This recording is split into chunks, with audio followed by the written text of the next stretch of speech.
to The Road Reflected with Nicole Wakelin. Automotive from the lighter side. That means cars, but also cookies, coffee, and pie. Up first, what's Nicole behind the wheel of this week?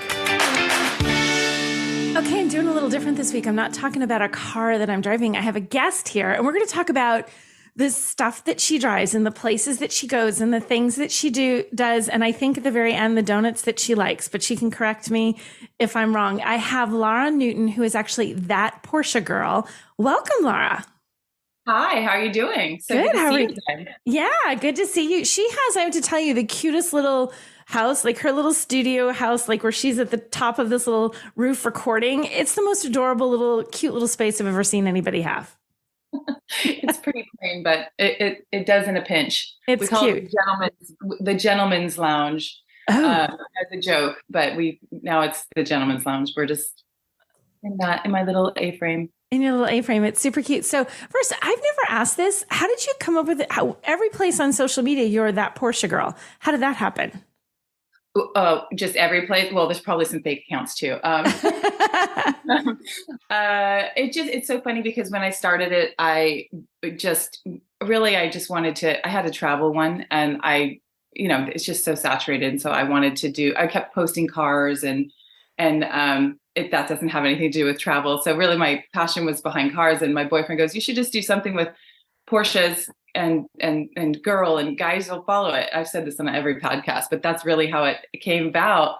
And when I was on a road trip, I looked up Porsche Girl and that was taken. And then I went, that Porsche Girl. And I was like, all right, I'll do that. And it just sort of took off. I don't know how or why, but it just seems to be like such a niche. Like there's, only a handful of us that are just Porsche related girls. So it just kind of, yeah. I like it. I think it's cute. And the first time that I met you, we actually met at the Mille Miglia warm up, not the one in Italy, but the one here in the US. And you were in fact driving Porsches. Yes. I had done the Mille Miglia in Italy with my sponsor, Vredestein Tires. And I had said to them, I was like, I want to do this. I want to do that. I go, I really would love to do the Mille Miglia. And he goes, well, you realize we're the main tire sponsor for the Mille Miglia. And I said, this needs to happen. And so when we did it, we had no idea how many hoops you have to kind of jump through to get, even as a sponsor, just to get the car. And, especially the Mille Miglia itself, it was such a bucket list for me. And, just by the time we figured out, okay, we're going to do this, because we were talking maybe in December, most people have their cars and their applications in, and we had a deadline of I think it was 10 days. Oh, wow. Have a car. And they're like, we really don't want to have to ship a car. We need to know the car. We need to have the VIN. We have to do this. We have to do that. And it can't change. The one thing that cannot change is the car. So I put it out to my Instagram followers, and I had one catfish who totally strung us along up until 2 days before. We were like, this legacy car, it's a 1954 Prie. He just did, it was just for my grandfather. He's going to be so happy. And we found out he was fake. And then oh no, I had a couple of other people offering me cars. I got 7 cars offered to me, and some of the tires didn't fit. So like some of the big, old timey tires. So right. I wanted to get a Porsche. And so I put it out, and my friend Bernard reached out, and he had lined everything up. He had it on his bucket list. He was like, I have a 1955 Prie. It's perfectly restored. I would be happy. The only thing I want is to drive with you. And at first I thought, oh, I don't want to drive with a stranger. Yeah. When 2 days came down to it, and I was like, do you want to drive in the Mille Miglia? And he's like, I do. And he had been doing all the stuff behind. He goes, I'm getting it FIVA certified. I'm getting it, all the stuff you have to do that seems to be very stressful, but really it's not that hard. But it seemed very stressful. 2 days before, at 2:00 in the morning, I'm on the phone to London going, we got catfished. And she's like, how did we make that happen? She's like, I can't believe it. Like, we were just shocked, but that's how I got that car. That you pulled that off in 2 days is amazing, because I'm just doing the one here in the US, which is not nearly as complex, either driving or in any way, but especially logistically, because it's here in the same country, trying to get all that together, make sure they had the right information on the car and the right information on me and my co-driver. And it was like, and things that I felt like I filled out and then filled it out again. And then they're like, we have it. No, wait, no, we don't. We got to fill out it again. Like they're wonderful, but it is a process to do this stuff. Yeah. And they do it old school. It feels like, I feel like I love them. I love them all, but it's sort of like, oh, did you do that? Oh, okay. Well, we'll check again. You know, so we jumped through as many hoops as we could. We got it. We did the Millemiglia. It was bucket list. It was, for me, one and done, probably. I guess that's what I was going to ask. Would you do it again? Because there's some people who do it like that have the resources and the vehicles and they do it like year after year. There's other people that it's like they try to, but it depends on whether or not you're accepted because it's super hard to get in. But would you want to do it again? Or it's like, no, one, I did it, cross it off, that's it. Yeah, I was paid to do it, and I don't know that I would do it. But it's funny because I loved the experience, and Italy is my favorite country on the planet. I've been there as many times as possible, and so I don't know. It's really quite dangerous. I was in no seatbelts, going as fast as we can, ripping up in the middle of lanes where cars are going both directions. We're honking at people, getting them out of the way. And so it's quite a lot. And like $15 million wrecks happen on the road. It's pretty crazy. And now that people are renting cars, it seems like there should be some legacy behind it. Even for me, like it should be that Bernard should be I was the primary driver, but Bernard owned the car. Maybe that's something, but of course you want to get as much registration as possible, but within those parameters. So if people are willing to pay a ton of money to drive a $12 million Ferrari, then, have at it. Yeah. But yeah, so then they were like, well, we can do the US one too. And I'm like, okay, cool. But yeah, it was way different, but it really does teach you like how to use the road book, and which I failed miserably, as you know. You had some of the challenges were not your fault. There were complications, and it's tricky. We had complications too on ours, but did you, the US one isn't nearly as intense as the Italian one by everything that I see. Would you do the US one again? Oh, yeah. And actually, what I was going to say is the only other way I'd want to try to do it is just for kind of shits and giggles. Can I say that on the podcast? You did. You said it. It's done. Why don't you just beat me and put something, would be to do it alone. Because I feel like, that's how I drive around here. I never get lost when I'm here. And it's like whenever I'm co-driving with someone, I'm either distracted and I'm talking, or I'm relying on them. And so sometimes it was funny because my co-driver and I were talking, and then she goes, oh wait, we were supposed to turn 7 miles ago. So oh, no. We're just getting to know each other and kind of, getting into it. So there's some of that, Do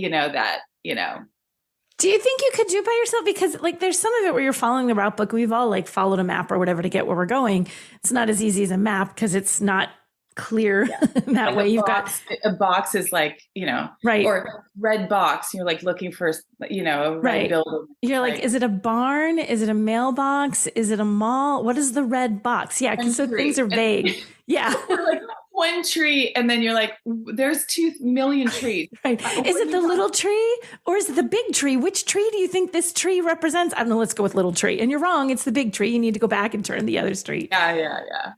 But it's fun. Yeah. I would love to do it. I told the coordinators, I was like, I go, I'd like to do it. They said there was a woman who used to do it alone for years. And she did.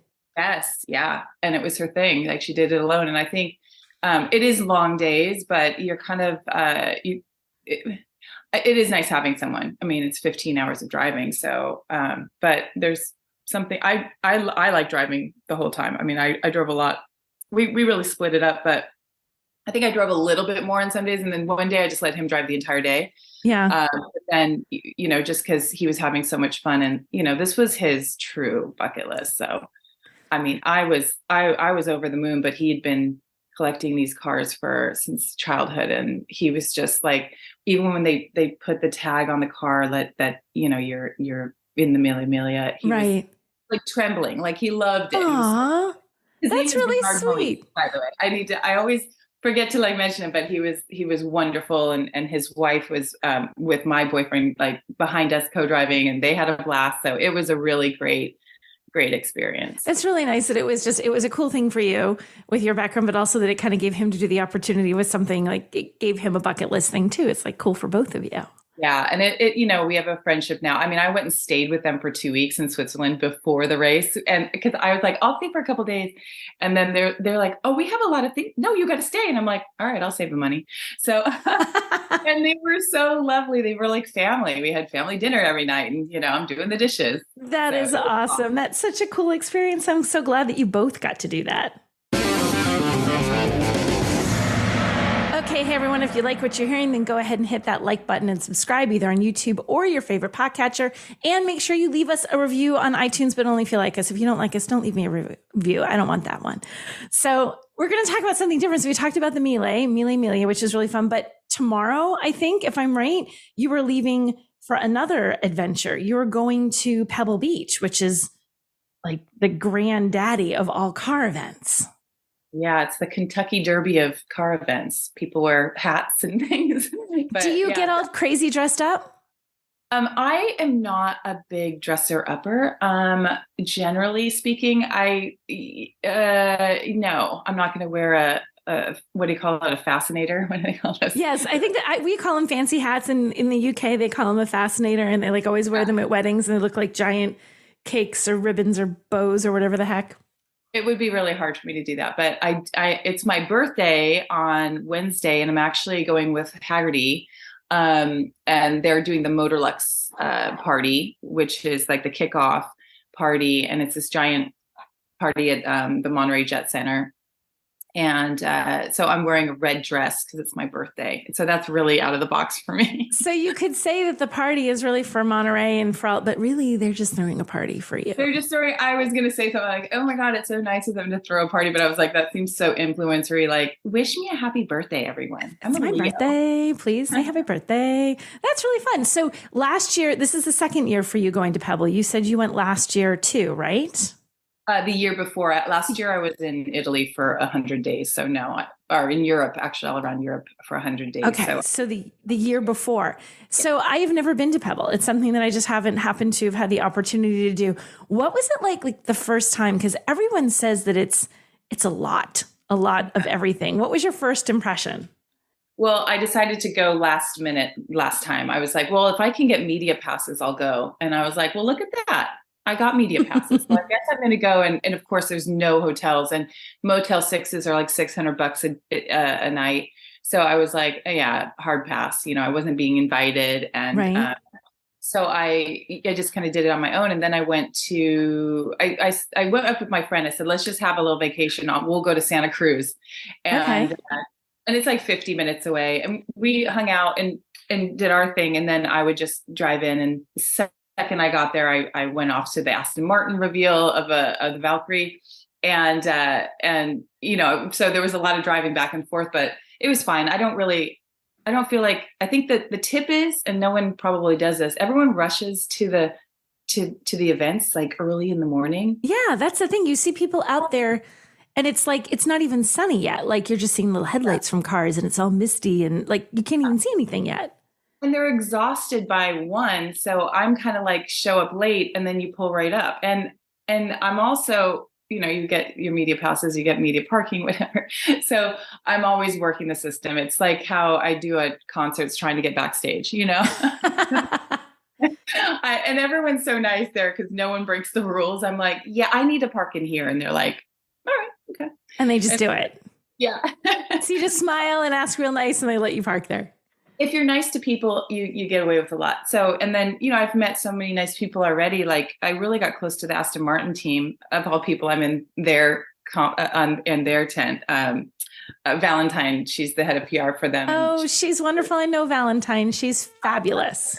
I love her so much. And we've become close friends through this osmosis. And I was actually going to stay with her. And then Haggerty invited me. So I'm going to bring my boyfriend, and we're going to go up there and have like a getaway and party with Haggerty. And then, yeah, we're going to Quail. I'm going to go to, I just got invited yesterday to the roof. They're displaying a new car. What do you call it? A reveal. Yes, a They're doing reveal. reveal. Thank They're you. doing a Early out reveal, here. a debut. Yeah, it's much earlier. You're in California. It's much earlier than it is for me on the East Coast. Yeah. So, but they're doing a reveal, so I'm very excited because I love the Roof family. I'm friends with Aloisa, and I've met Alois and his wife. Oh my God. What? Oh, but I always say her name because I think she's so cute. And now you've forgotten her name. That So, is rude. so we'll keep talking, and all of a sudden, in like 5 minutes, you're going to like spit out a name. We'll be like, that's her name. So what do you think? What is your absolute favorite part of going to Pebble? Like, what do you like the best? What makes it worth the crazy? I think just really, I always say this, like the cars and coffee thing. I'm like, oh, is this the stage of life I'm in? And now I'm just going to go and stand in a parking lot and stare at cars when I live in California and everything is a car show. But what I've really found is the cars and coffee. It's just you make friends, and you're like-minded, and it's just a great time. So to be able to go and have parties and get to know everyone a little bit better. I mean, I've really just expanded my friend group so much, and for that's what I love about it. So that's why I don't need to be there in the morning to look at the cars at first dawn. I'm still going to give like my view of it, and hopefully people like it. But I just kind of roll up, 10, like 11, I don't know, and then I just go. But unfortunately, the Roof family is doing the reveal at 8:05, which is not going to be good. Oh, you're going to be up early. You're going to have to like get your coffee. Are you a coffee drinker? You have to get an early coffee and show up. And yeah, she's got a mug right here. What's the one thing is, I know you said, you talk about the cars and coffee. That's a fun thing to do. And you like doing that, not showing up at the ridiculous crack of dawn. Is there anything that you just definitely would not like? Oh my gosh, go to Pebble. Don't do this. Anything that you would be like, it must miss or avoid doing it this way? It's more of a must do this thing. Yeah. Like, well, I've heard about quail. I didn't get to quail before. And so quail is supposed to be like the end all be all. So describe what quail is for people who don't know what quail is. I don't know. I'm going and I'm like, it better impress me. It's just going to be like a mini concours, I think, just of like all the different I got the map, and it's like, you got Singer and Roof and, Porsche and Aston Martin and, all the different brands. So, I think you just go around, and I think people are just happy there's champagne. I have no idea. So, I'm hoping that it's, as great as people say, but I think that's like the thing that so many of my colleagues all want to go to. They're all talking about that, how that's like the thing that you can't miss. And you have to be there, and it's got the most amazing cars. I kind of feel like I'd be a cars and coffee more girl myself. Like, I like the idea of I think it's neat. Even like, okay, like little tiny local car shows, right? I'm in New Hampshire. We have teeny tiny little car shows at like little local football stadiums and stuff. And I love that because ours are big. Even our small ones are like, there's 300 people, 400 people. So, oh my gosh, see, that would be huge for us. So the small ones, and it's so fun. You're right. It is, the people can make these things so much fun because somebody has a car that is just beautifully restored, and they've got pictures, and they have all these certificates showing when they had it, done and what they had done. And sometimes these guys have cars that like, yeah, I had this car when I was, 15 or 16 or 17 years old. So it's not just they've restored a beautiful car. Sometimes it's I've restored, or I've had this car since 1955. This is my car. All these memories and all this history that's attached to the car. It's so fun to talk to those people. Yeah, we have a mix of that out here in California, where there's the people who, they've kept their car since they were 16 and they bought it for $3,000 and now it's worth $1.5 million, and they're like lucky, Yeah. And then there's the people who just, buy and they can't be minimized because they love it just as much, and they maybe always wanted it, and now they're fortunate enough to be able to afford it or whatever. Estonia Roof. See, there we go. There's your name. I told you it'd come like 5 minutes later. Estonia. There you go. She's so cute too. And I've only met her a couple times, but all I hear is great things about it. Anyway, so back to cars. Yes. I feel so bad that I like her name because it's so different. I was like, I always remember it, and I just didn't remember. Anyway, so I forget what we were talking about. I got totally distracted by myself. We're talking about the fun people and their fun stories about cars and coffee, and how some of those people that are their stories that go along with their cars. It's one thing for the cars, but it's also the stories and the people and their like history, and it's really fun. Yeah, and it's heartwarming when you see somebody that really like put all the blood, sweat, and tears into their car. Like our cars are that way, where it's just, I mean, I can't take any credit for building it out, but like the coffee monkey is like lovingly touched every piece, and I've been out there sitting and watching. But it's quite it's really nice to see people who just have always loved it, and that's our thing between us. We've always loved Porsche, and when we met, that was our question. He asked me, he's like, what's your favorite car brand? And I said Porsche, and he's like, I said Porsche because you said it wrong. Oh my gosh, I mean, I'm offended. That way in California, and then but if people yell at me and they're like, it's Porsche, but if you say Porsche here, people think you're a snob. So I have to kind of like pick and choose. Really? See, I always said Porsche, and then because people would say the same thing here, if you said Porsche, it was like, oh, aren't you fancy? I think, I thought that was how you said it. But then somebody else, you say Porsche, they're like, you're saying that wrong. It's Porsche. I feel it's the most like contentious vehicle name. Of course. I mean, and I've gotten Germans sending me voice notes, they go, that Porsche girl, it is Porsche, and then they do not. Porsche, it's Porsche, I'm like, I just kind of say it really quickly and move on. But I feel like you use it for the name for all of your social media stuff. You should be able to say it however you want. I feel like that's up to you. Hey, wait, did we just drive by a bakery? Okay, after we talk about cars and we talked about the Mille Miglia and we talked about Pebble Beach, I always talk about food. There has to be some kind of food. I'm a fan of the sweet treats, but I gave it to Lara and said, Lara, if you have a favorite place, a bakery, a pastry shop, a donut shop, whatever, and you kind of were like, well, maybe donuts, but I don't even know for sure that's what you're going to do. What place do you want to talk about that's like a cool place near you? Well, I thought about, I'm thinking about all around the world, but I do love a good donut, and donuts out at a Cars and Coffee or a job or whatever, I'm going to pick at it. I'll take a quarter of it and then I'll take another half and then I've got two. So I do love donuts, and I just don't buy them very often, but the best donuts I think out here in California, it's in Costa Mesa. I'm not sure if they have. Told you I was going to look up and see if it's like got a couple more, maybe one in LA. I can look it up. Yeah, it's called Sidecar Donuts. Sidecar Donuts. Yeah, and it is like the donuts have like like a maple donut, but it's got like bacon on top, and it sounds disgusting, but it's so good, and even like they're the blueberry, it's always the one everyone's goes for the chocolate. I had a blueberry one. I was like, you've got to be kidding me, that they're the best donuts, like Krispy Kreme, step aside. It's Sidecar Donuts. I just looked this up. I like literally Googled it as you're talking. Oh my goodness, these donuts look good. They have some really fancy ones too. Yeah, they're all, so when you get a box, it's like, I think they usually put them in a long one so you can kind of see them all displayed through the window. There is, in fact, in their photo gallery, I can see it's like, instead of being like a big box where they're kind of all wedged in, it's like they're stacked up sort of sideways kind of. Tires, yeah. Like tires. Yeah, so yeah, it's, they're just like gourmet donuts. So like the fancy moms around here, if they have a brunch. The fancy moms. You can't go to like Dunkin' Donuts. You have to go to Sidecar Donuts. I mean, Dunkin', let's just get it straight. They have some good donuts too, but these are just gourmet and they're so ridiculous, and people line up outside the door for it. And I'm kind of like, come on. Like they have sprinkles here. Do you guys have sprinkles? The cupcake place.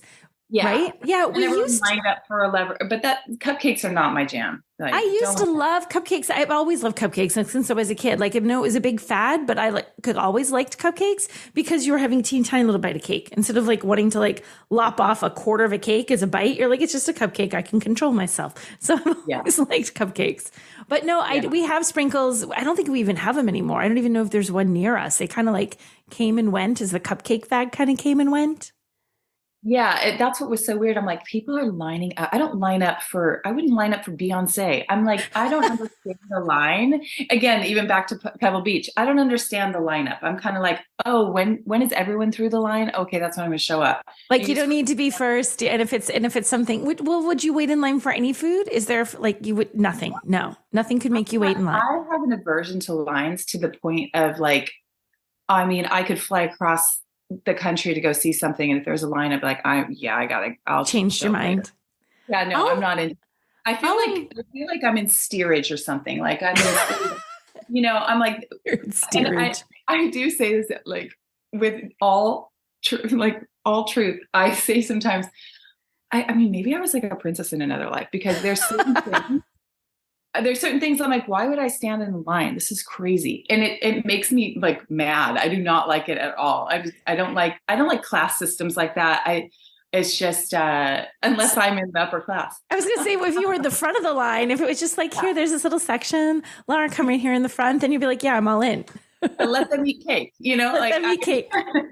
But yeah, no, I can't stand in line at all. Like nightclubs, I used to walk up and they go, oh, but you have to wait. And I go, oh, forget it. And they go, all right, you can come in. And I'm like, that's right. See, that's right. Exactly. I am an important person. You let me in right now. Dang it. You know who I am? Because I don't, but let me in, Let me in now. So do you have a favorite kind of donut at Sidecar, or is there not one that stands out for you? I always lean toward the chocolate, but I have to say the one that really shocked me about Sidecar was just this blueberry donut, which is like yawn, but it was so good. So it stood out. One.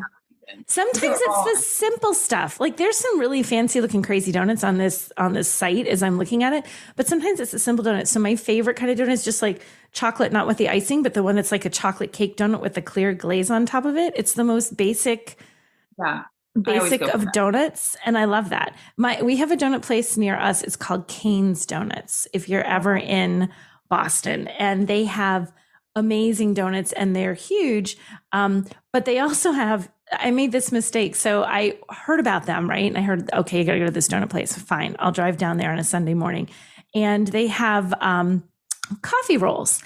And I'm like, okay, I'll and I'm thinking that they're going to be normal coffee roll size. You put your hands together, you make a circle, you could eat one. It's probably too much, but you can eat it anyway.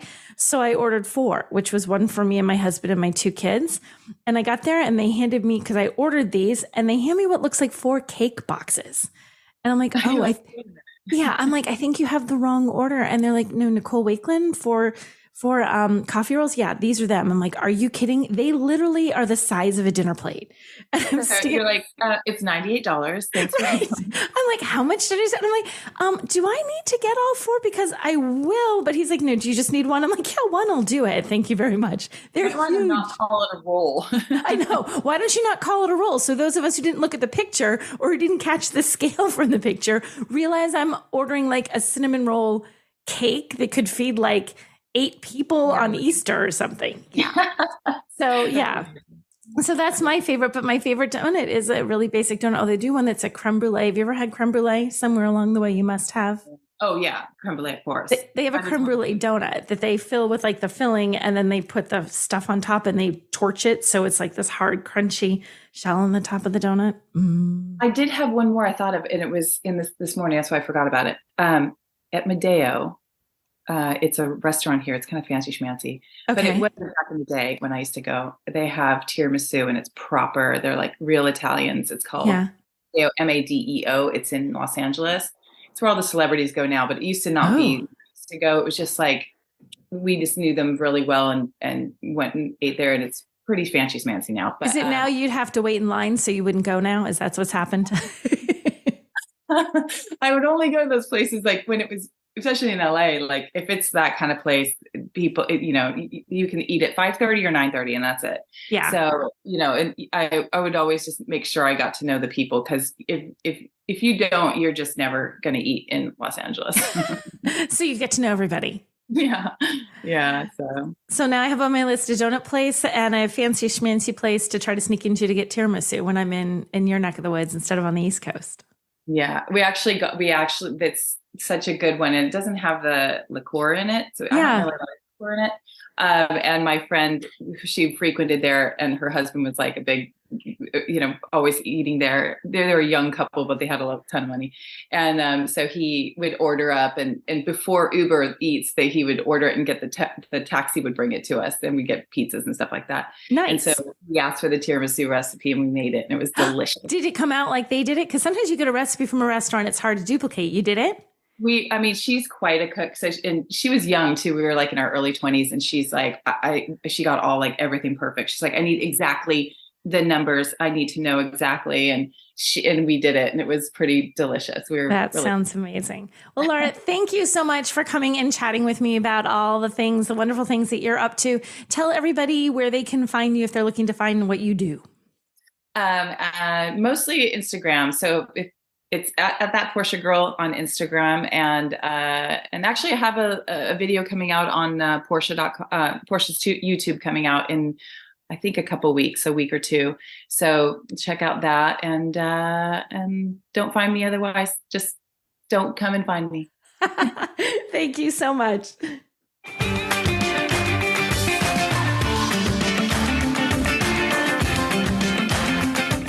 Thanks for listening to The Road Reflected. To follow more of Nicole Wakeland's adventures, head on over to NicoleWakeland.com. There you'll find links to her social media from TikTok to Twitter, as well as her work across a wide range of media outlets. Until next time, keep it shiny side up.